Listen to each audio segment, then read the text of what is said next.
Mr. President, is that the culmination of ongoing conversations that you've had with your counterparts this particular executive order?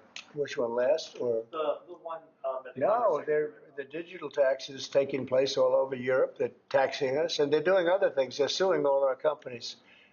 And if that's going to happen, we want to be the ones that sue, not them. And they use it almost as a form of running European countries, and the EU in particular has been very violent in its lawsuits against our companies, and frankly, very violent and very bad to our airlines. I've gotten calls from the heads of airlines saying they stop in Europe and they're getting charged all sorts of taxes that they never even heard of. They stop and they're getting fined and charged, and they do it only with American companies. They're not doing it to other countries, so we're stopping it. And we have another thing, we have another step to go, and if they don't shape up, as an example, Apple has had to pay like $17 billion in a lawsuit that nobody thought was worth anything. And I won't get into the judge or the decision or how the decision was arrived, but I'm pretty good at this stuff, and I think it's disgraceful. And Google's being sued, Facebook's being sued, and many others are being sued by their so-called government, if you call it a government, EU, and they don't treat us right. They don't treat us right as a country. So we're going to protect our companies. We have to protect our companies. So we're not going to have any companies left anymore. I also want to thank Apple, though, for announcing they're going to invest $500 billion in our country. That's the biggest investment anybody's probably made to this date. And they're going to do it very quickly, and that's because of tariffs. They don't want to pay the tariffs, and they feel very strongly about the country. Now, they wouldn't have done it without us. Without the Trump administration, they wouldn't have done it. But they feel very strongly about the direction of the country. The polls have shown that, too. The polls are coming out showing direction of the company is of the country is the best they've ever seen, actually. Best they've ever seen.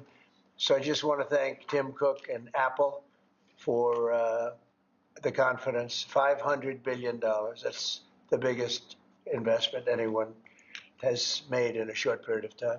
Mr. President, have you spoken today with the House Republican holdouts who said they would not be supporting the budget resolution? Well, I'm not involved in that. They know what I want, and the Senate knows what I want, too. And the Senate's got a bill that's very strong, having to do with the taxes, because the taxes is what's bringing all these companies in. So, and without it, by the way, you'd have to double your own taxes. Everybody would be doubled up, and you'd have the biggest tax increase ever. So the House has a bill and the Senate has a bill, and I'm looking at them both, and I'll make decisions. But I don't know where they are in the vote. I know the Senate's doing very well, and the House is doing very well, but each one of them has things that I like. So we'll see if we can come together. Mr. President, can you clarify, hopefully once and for all, what your expectations are with this email to federal employees? What are you going to use that information for? And do you see it as voluntary, like OPM has said, or mandatory? Well, it's somewhat voluntary, but it's also, if you don't answer, I guess you get fired. What it really I'm still lost on that. What it is do people exist?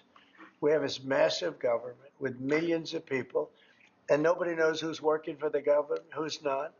So what they're doing is they're sending out a letter to everybody, and they're saying, what were the things you did last week? Mm-hmm. I guess they ask for 5. And if people are working, it's easy. I could tell you 5 things I did last week. I could tell you 5 things I did 6 weeks ago, right? If they're there and they're working, they're able to say they did 5 things during work. And that means they're working and they're with us and they have no further obligation. If they're not, it could be there's no such person. It could be that the person's no longer working. They're no longer living at that address. They may be moved. Maybe they moved to a different country, or maybe the person doesn't exist. And we then take that person off the payroll, and we save a lot of money by doing that. But that's one of the only ways. I think it's a very smart thing. And it says, if you don't answer, essentially, there's a penalty to pay. Like, that's the end of the job. Well, Musk has said that. The order itself doesn't say that. I think that's part of the confusion. Is he speaking for you when he says? Yeah. Everybody speaks for me. I'm the one. I'll take responsibility. The old statement, the buck stops here, right? Famous statement. Well, I can say the same thing. The buck stops here. No, we have to find out if people are getting paid and they're not working. And, they have a problem. Let's say they have another job and then they write in false statements. It's a big problem if they write in false statements. They may be working for somebody else but getting paid by the U.S. government. And that would mean that they're not allowed to be doing that. They're not allowed to be working for us and be working for somebody else. We're paying them a lot of money. We're paying them. So we'll see.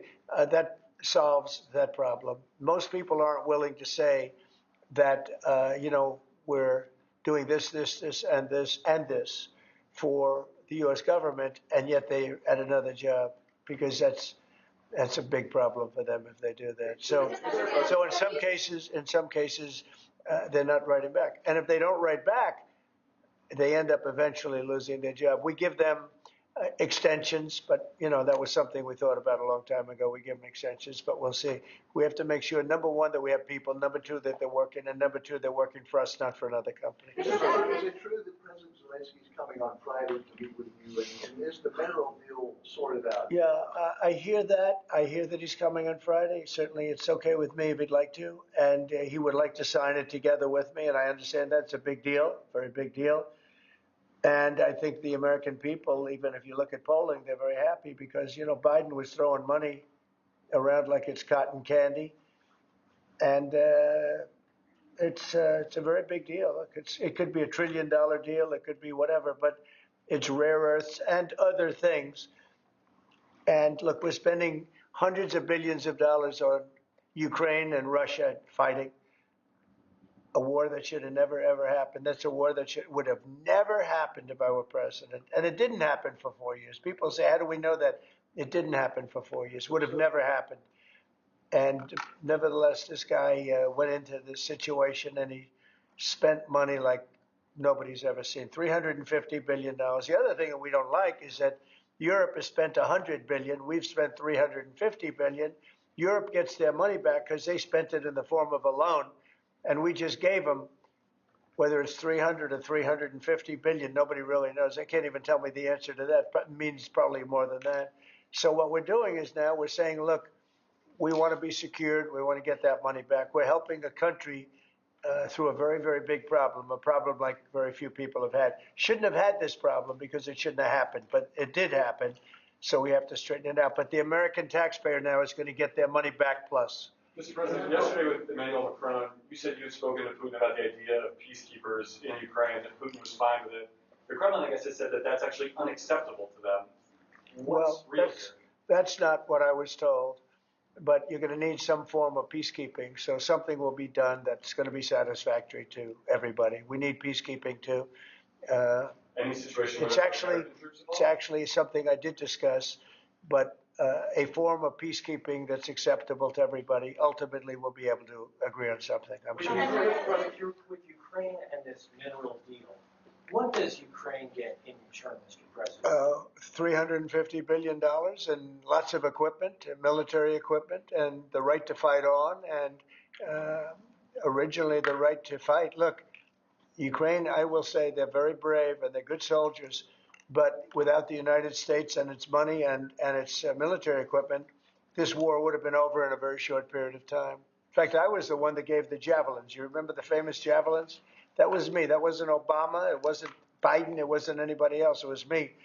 And they wiped out a lot of tanks with those javelins. And the expression was that Obama gave sheets and I gave the javelins. That was a big deal at the time. It wiped out. That was the beginning when people said, wow, that's something. Well, that was American equipment. Without American equipment, this war would have been over very quickly. And American money, too. I mean, a lot of money. So that war-fighting equipment and the ammunition, that's sustained going forward for Ukraine, and how long is it sustained? Well, it could go forward for a while, and maybe until we have a deal with Russia. Look, we need to have a deal with Russia, otherwise it's going to continue. But now when Americans put up their money, the taxpayer money, and the president approves it, we're getting our money back in some form. But it could go on for a while, or it could be settled quickly. I think it's going to be settled quickly. I spoke with President Putin. I think he wants to settle it, and wants to get on with life. It's horrible. What's happening horrible.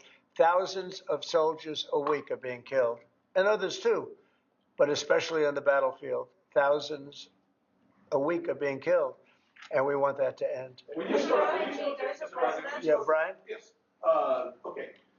Real quick, Carolyn Levitt, your press secretary, sent an earthquake through that briefing room earlier today announcing that the WHCA would not have any control over placing media in the seats in the briefing room. Just want to get your thoughts on that. And also on Air Force One, it's trending on X. People are talking about it. Get your thoughts. Well, we're going to be now calling those shots. As you know, we won that lawsuit right there. See, the Gulf of America, which is a beautiful name. Most people agree. I don't know. It's, you know, AP has been terrible. Look, I think they're radical left. I think they're third-rate reporters. I know the specific young lady that works on the account is terrible. She's a radical left lunatic, as far as I'm concerned. They don't treat us fairly. That's number one. And number two, they had no right to do that. This is the Gulf of America. And if you look at that shoreline, look at that shoreline.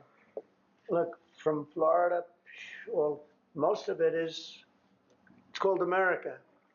And vast majority, like big numbers. So I'm just admiring it as I look at it. I'm getting teary-eyed, but I don't want you to say Trump broke down and started crying.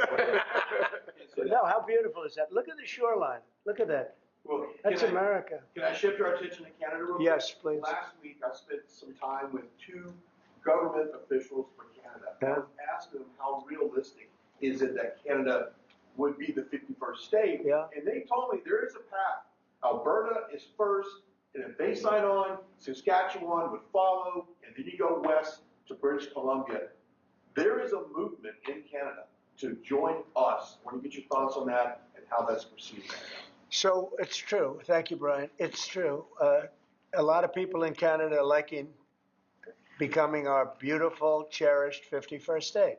They'll have to pay much lower taxes. They'll have the ultimate security. You know, they don't pay very much for security right now because they rely on us, which is really unfair to us.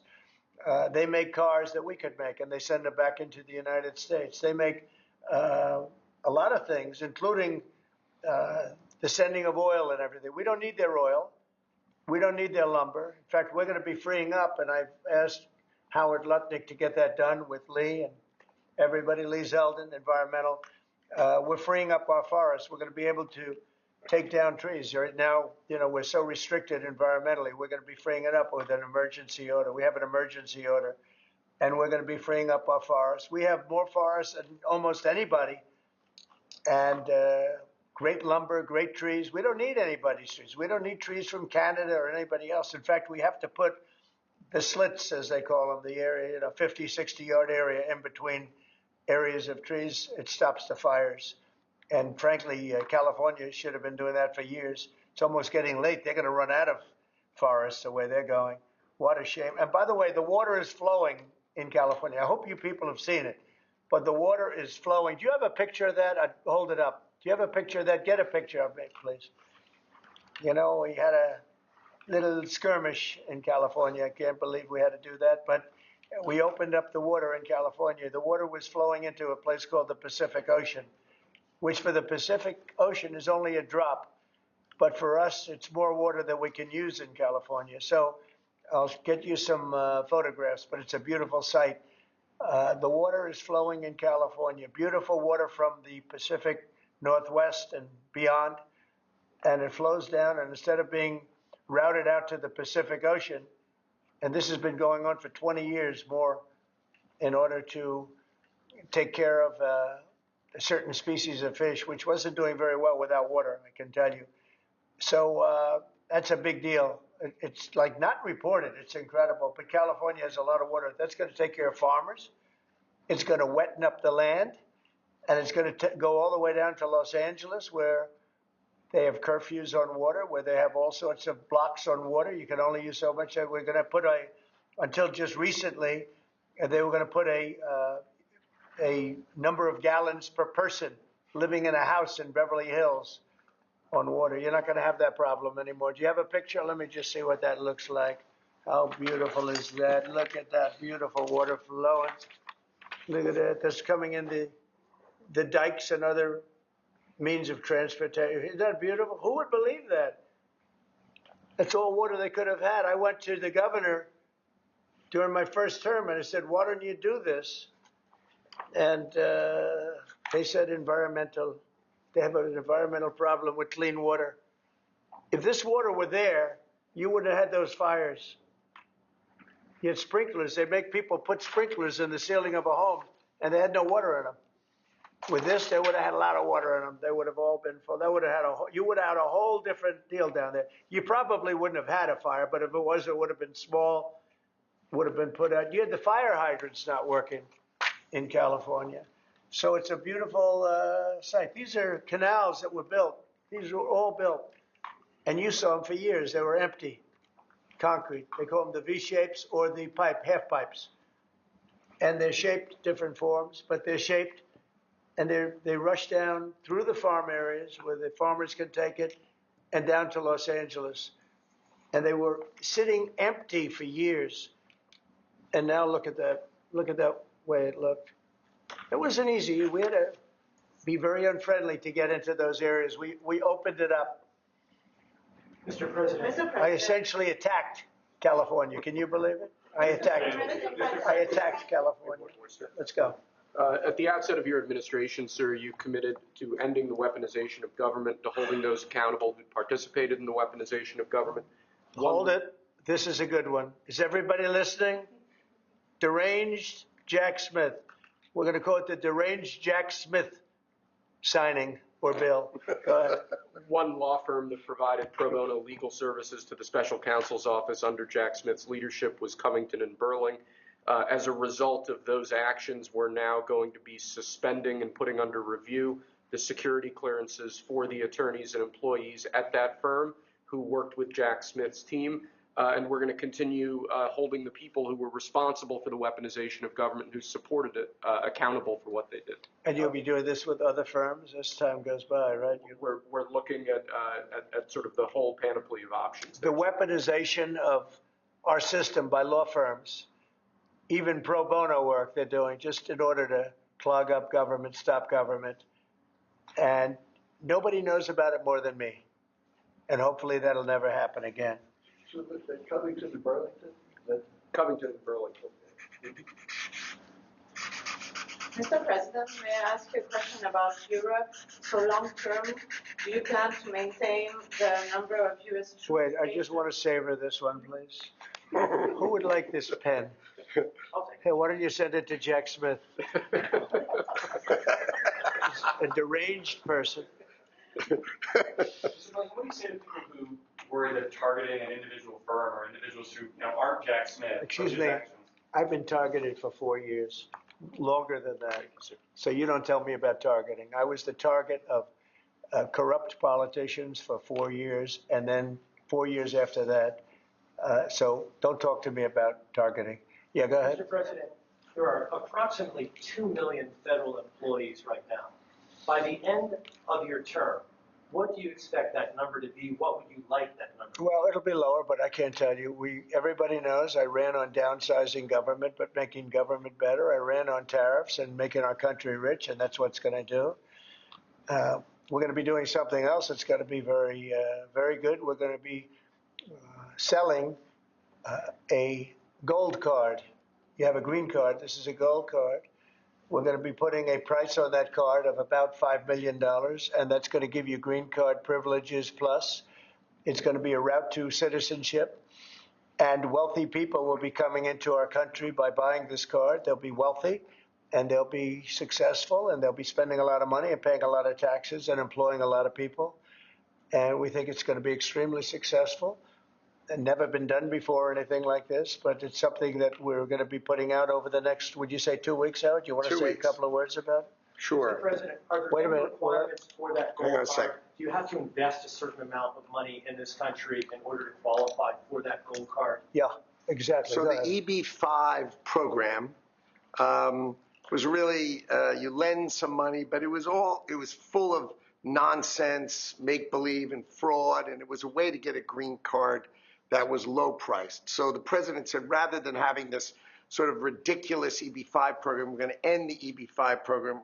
We're going to replace it with the Trump Gold Card, which is really a green card gold, so they'll be able to pay $5 million to the U.S. government. They'll have to go through vetting, of course. We're going to make sure they're wonderful, world-class global citizens. They can come to America. The president can give them a green card, and they can invest in America, and we can use that money to reduce our deficit. Why do we give out lotteries of green cards? Why do we give out EB-5 for green cards? The President of the United States understands that the right answer is, why don't we eliminate the deficit of the United States of America instead? The gold card, well, millions, but the gold card will bring in with it people that create jobs, very high level people. I think companies will pay to get people in. For instance, you today graduate from the Wharton School of Finance or Harvard or Stanford or any college, and nobody knows if you can even go to work for a company. So Apple and all these companies that want to get people to be working for them will be able to buy a card, and for the people that are number one in their class at top schools, I see that as one of the things. But generally speaking, it'll be people with money and people that create jobs, and they won't have to pay any tax on income outside of the United States, which they're not paying right now. They're not citizens, but they'll have to pay if they create jobs in the United States. They'll pay full taxes like everybody else. So you're getting big taxpayers, big job producers, and we'll be able to sell maybe 1 million of these cards, maybe more than that. And if you add up the numbers, they're pretty good. As an example, 1 million cards would be worth $5 trillion. $5 trillion. Wow. And if you sell 10 million of the cards, that's a total of $50 trillion. Well, we have 35 trillion in debt. That'd be nice. So we'll see. But it could be great. Maybe it will be fantastic. We have it all worked out from the legal standpoint. It's totally legal to do. Hasn't been done before. It's been done in many different forms. We give them away. Why should we give them away? We shouldn't give them away. And I think it's something very exciting. I think it's potentially just something that we're all very excited about. So it's a gold card. It's somewhat like a green card, but at a higher level of sophistication. It's a road to citizenship for people. And essentially people of wealth or people of great talent, where people of wealth pay for those people of talent to get in, meaning companies will pay for people to get in and to have long-term status in the country. And I think it's something we're very, very happy about. Would you have anything to say about that? Well, many other countries, by the way, do this, including, of course, your 51st state does that. And the money's earmarked for deficit reduction? It may be earmarked for deficit, but it actually could be more money than that. I mean, if you did 10 million, you'd have $15 trillion left over. But generally, it's going to be paid down debt. Yes. Do you need Congress for this? Do you think you need No, we don't need Congress. No, because we're not doing citizenship. We're doing the card. It's a path. It's a path to citizenship, a very strong path to citizenship. But we're not doing the citizenship. For that, I'd have to get Congress. And would all countries be eligible for this gold card? Depends. The countries largely, the people will be vetted very carefully. Mr. President, in Ukraine, would you provide military support for Ukraine in the future under a peace agreement? Say it again louder.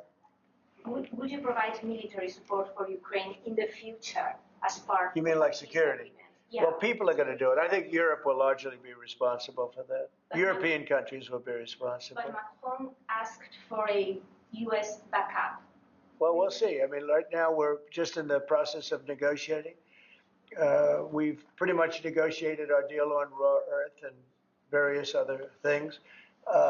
We'll be looking at that security. You're talking about general security for Ukraine later on.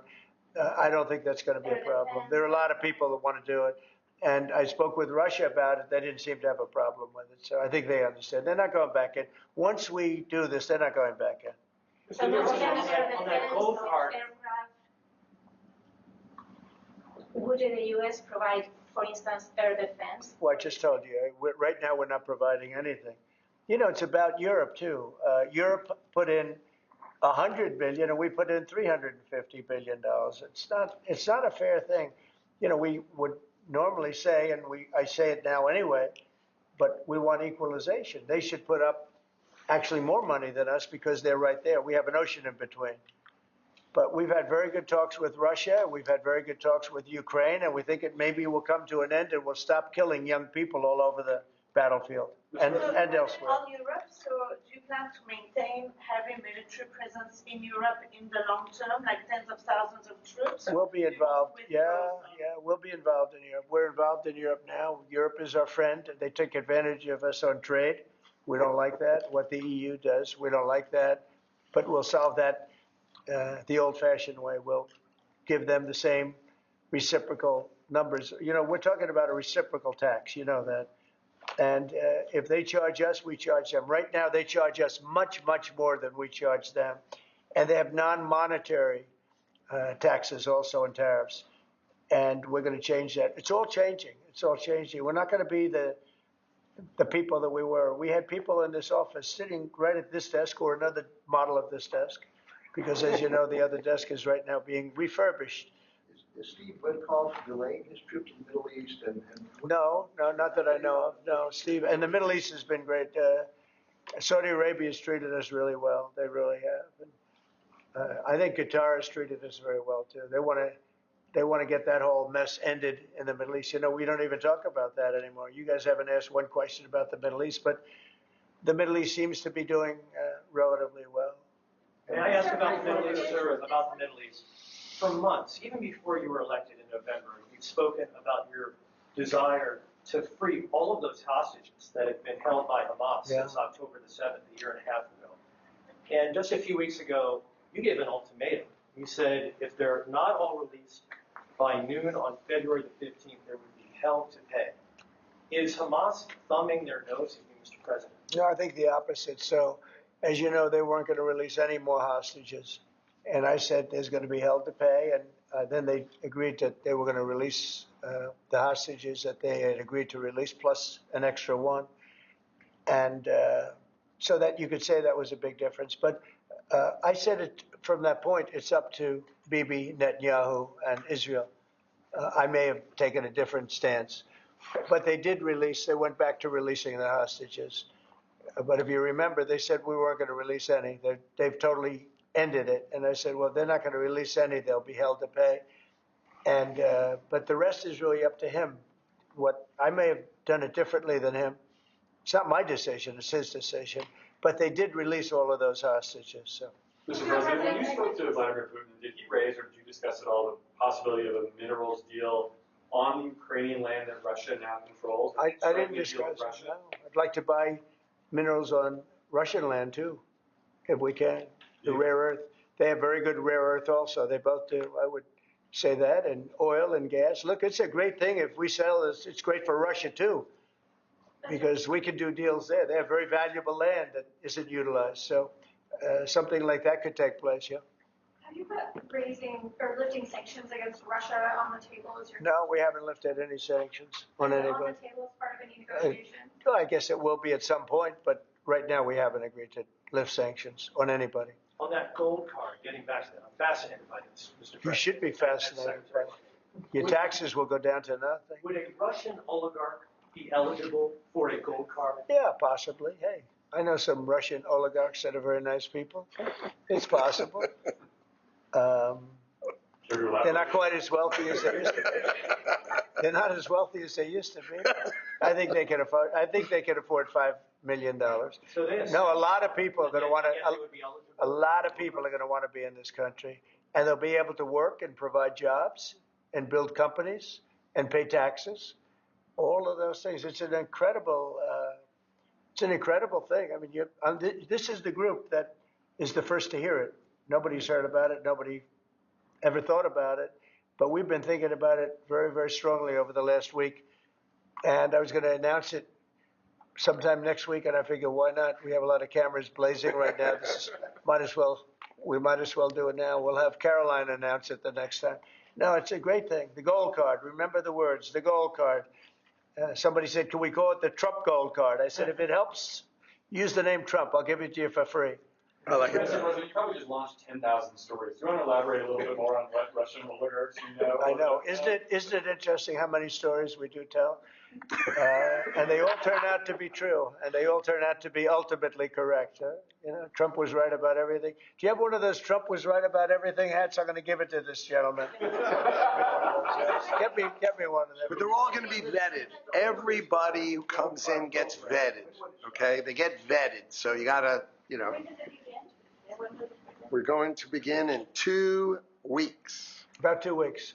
The sale will start in about 2 weeks. Mr. President, do you see a more active role for Zelensky now, given the status? I hope so. I mean, look, I think that we want to get that country back on its feet. And right now it's been destroyed. And so here, give me this here. Give me all of them. Look. Yes. See that?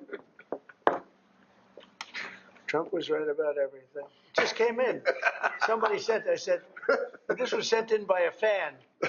I said, I think we should make some of them, right? But we were pretty much. You want one? I'll pass. Are you allowed to take one? No, Because he'll consider it. I know him well. He's sort of a stiff. Yeah, Brian, you're not a stiff. He's sort of a stiff guy. You know? He'll take other things, but not a free hand. Always say yes to the president. Always say yes to the Would president. anybody like one? Mr. President, an easy question perhaps for you. Maybe it's difficult. I'm going to ask you this question about the Who do you work for? I work for 2 news organizations. Who? I work for 2 news organizations. Yeah, who are they? I work for Gray Television, America's second largest broadcaster, and I work for iHeartRadio. So there you go. But let me ask you the easier, tough question, Mr. President. The Philadelphia Eagles won the Super Bowl. Are they being extended an invitation? They will be. We haven't yet, but we will be. I thought it was a great performance by them, and absolutely they'll be extended that invitation. Would you do that right away, by the way? We'll do it right away. We're going to do it sometime today, and they deserve to be down here, and we hope to see them. We have a lot of teams. We just had the great hockey team, as you know, Florida come here. We have many of the great athletes come that win things. What's the main obstacle holding up this PGA Tour Live Golf? Well, they have to get together. You know, they've had a lot of discussion back and forth. They both are meaning well, and a deal will ultimately happen. I think it'll happen pretty quickly. It'll be nice to see the golfers, the best golfers, be able to play against each other. What's your role been in this whole process? Just to help expedite it. Tiger was here. Adam Scott was here. Jay Monahan was here the other day. Just to really help expedite it. We had Yasser here from Saudi Arabia, great guy. These are all great people, and they want to work it out. So if I can help them work it out, I don't get anything out of it. If I can help them work it out, I just think golf, it's very much of an individual sport, and you want to see the best players playing against each other, not playing in 2 different locations, right? What's going to be more challenging, a PGA Live deal or Russia-Ukraine deal? I think the PGA deal is much more complicated. Sir, may I ask you the Middle East question, if I may? What's your take on what's happening in the West Bank and what Israel? Well, it's some movement up there that a lot of people are concerned about. And there's been a lot of Israeli movement. They're up there for a reason. All of a sudden, maybe they're not feeling so good about that. So that would be terrible. I hope that doesn't happen. But there is movement up there that nobody knew about. Right? You know that, right? Yeah, and when you say, are you concerned about it as well? I'm concerned about everything. I want the world to be peaceful. You know, when I left here, we had no war. We had defeated ISIS in less than 4 weeks. In fact, I took the general that defeated ISIS and I put him in charge of the whole ball game, because that's what we want. We want winners. Raisin Cane, you know, Raisin. When I heard that name, I said, I like that name. That's the kind of general I like. So we'll see. But he was great. He's a great soldier. Not a politician, a soldier, a real soldier. You know that, Brian. This guy was the real. This guy's the story a million times. Yeah, this guy's the real deal. And I think he's going to do a great job. But think of it. We had no wars. We had no problems. We had no inflation. We had no problems. And then all of a sudden you have October 7th in Israel, which was horrible. And then you see what happened with Ukraine. Russia would have never gone in if the election weren't rigged. It was a rigged election. The 2020 election was rigged. And we got out of it. And you see what happened. You see what happened to our country. Inflation, Afghanistan, that horrible withdrawal from Afghanistan. I think when Russia saw what happened in Afghanistan, they said, wow, it's a paper tiger. We're not a paper tiger. We are the strongest military force in the world. And by the way, Pete Hegseth is doing a great job. But we didn't have wars. We didn't have inflation. We had a strong border. We had everything going good. And then Biden got in, and he's, my opinion, the worst president in the history of our country. I think Jimmy Carter was a very happy man when he passed away 2 weeks ago. What are you expecting at the cabinet meeting tomorrow? It's going to be a cabinet meeting, and I'll preside. Unlike Biden, I'll preside over my own cabinet meeting. Mr. President, how would you compare your cabinet in your second term to your cabinet that you had in your first term? Well, I had some great people my second term. I think this is deeper. I think it's better because it's deeper. I had some people that I didn't really like too much in my cabinet, but I didn't know Washington then. I was a New York person. I knew New York intimately, but I had to rely on people. I had great people. Look, we got the biggest tax cuts in history. I rebuilt the military. I mean, we did so much. We did unbelievable. Even right to try. Somebody was saying today they were saved by right to try. We did right to try medically. We did transparency medically. That was a big thing, but Biden canceled that one. He didn't cancel right to try, which is interesting. He didn't cancel Space Force. He was going to cancel Space Force. Space Force is turning out to be invaluable. Amazing. We created Space Force. But think of it. We rebuilt our entire military, and now we're going to have to patch it up a little bit again because of what's happened. No, this was a grossly incompetent administration. The only thing they were good at was cheating in elections and the weaponization of government. Thank you very much, everybody. Thank you. Thank you. Thank you.